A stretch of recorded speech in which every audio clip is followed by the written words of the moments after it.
Hello, and how are you? Today I'm gonna tell you three stories, and this show gonna be very horror. There were two young boys named Trevor and Will. They spent most of their summer vacation hanging around, looking for things to do. One hot August night, the boys were sitting on a fence by the main road. There was a cornfield just across the road. Suddenly, Trevor spotted something in the field. In the darkness, it was difficult to make out, but he thought it looked like some kind of weird animal. He nudged his friend and pointed in the direction of the strange looking figure. He said he could see it too. He wasn't sure, but mysterious thing seemed human. The next thing they knew, the thing was gone. The boys craned their neck and scanned the field with their eyes. Out of the blackness came the thing. It slowly walked over the edge of the field before disappearing again. Trevor and Will, they both were friends, looked at each other and puzzled. What was that? Will asked. I have no idea, replied Trevor. No sooner had he said that than Trevor felt a clammy hand on his shoulder. He turned around and found himself staring directly into the hideous face of the thing. He let out and yelled out of terror and surprise.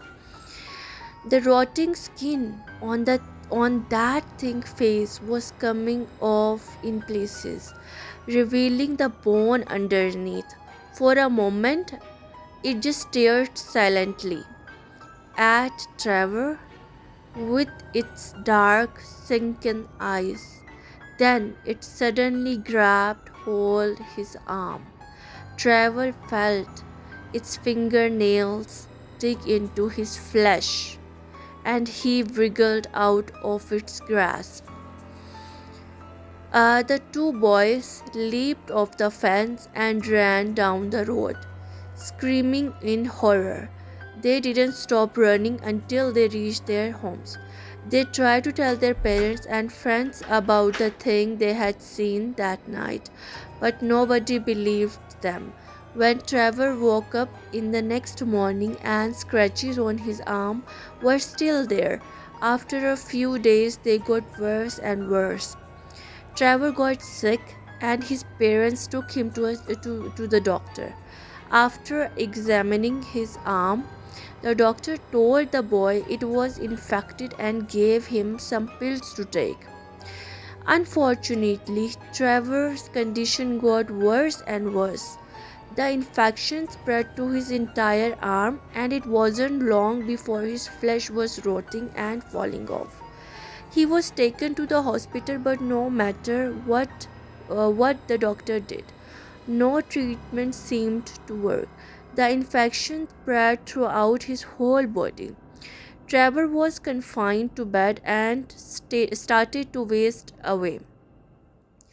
It seemed like he was beyond help, and as the days went by, he steadily grew worse and worse and worse. He anguished parents could only sit at his bedside and cry as they watched their beloved son slowly rotting away before their eyes. One day, the Trevor finally passed away. Will come to the hospital to visit him. When the boy walked into the hospital room and saw Trevor lying in bed, he was horrified.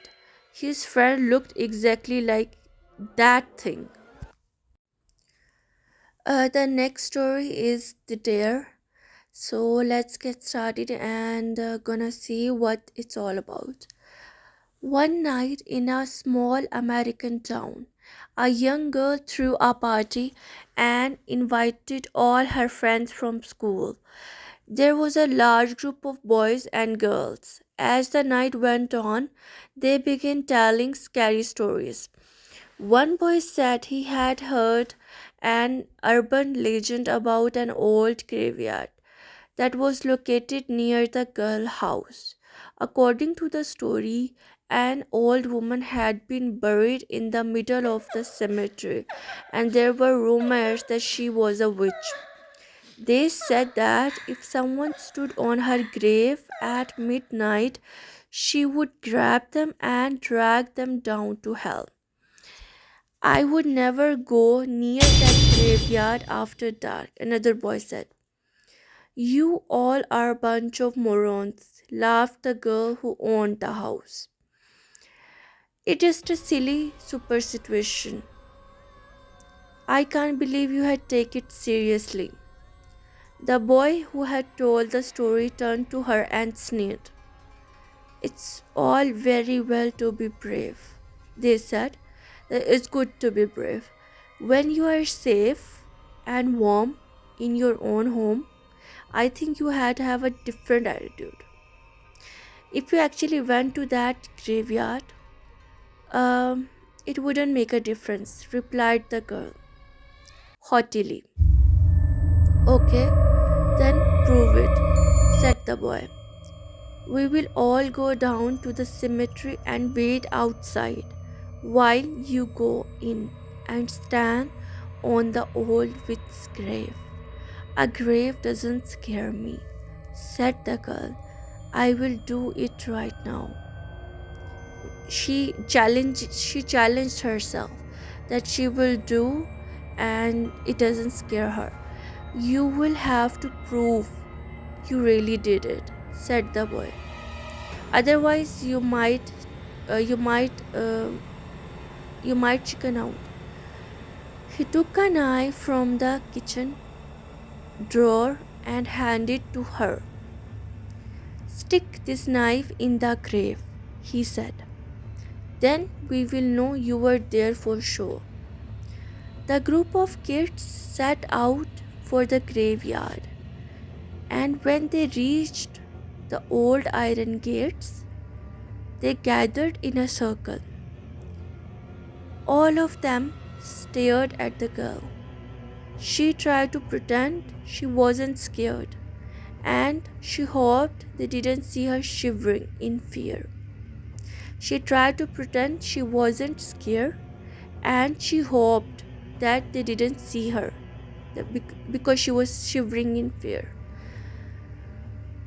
With the knife clutched tightly in her hand, means that she was holding the knife very hardly. The girl walked through the old iron gateway and made her way through the darkened graveyard. In the moonlight, the tombstones and the trees cast strange, and the shadows looked so terrible. Eventually, she came to the old woman's grave. There is nothing to be scared of, the girl told herself. It's just a stupid story. Because she thought that this is such a stupid story, and this story is not a real story. In front of the headstone, she whispered, I am not afraid of you. Then she raised the knife above her head and thrust it into the earth. Take that, you old witch. Chaka, she challenged the witch. The girl was about to turn and leave when she felt something holding her back. She couldn't move. Something was tugging on the hem of her dress and dragging her down. She was filled with terror and flew into a panic. Help, she cried. She got me, she got me, she shouted. When she didn't come back, her friends began to get worried. After a while, they cautiously entered the graveyard to look for her. They found her sprawled across the old woman's grave. She was dead and her face was frozen in a she was dead and her face was frozen in a silent scream. Without realizing it, she had plunged the knife through her skirt and had pinned it to the ground. That was what had been holding her. The poor girl had been so terrified. The poor girl had been so terrified that her heart gave in and she died of fright. She died out of fright.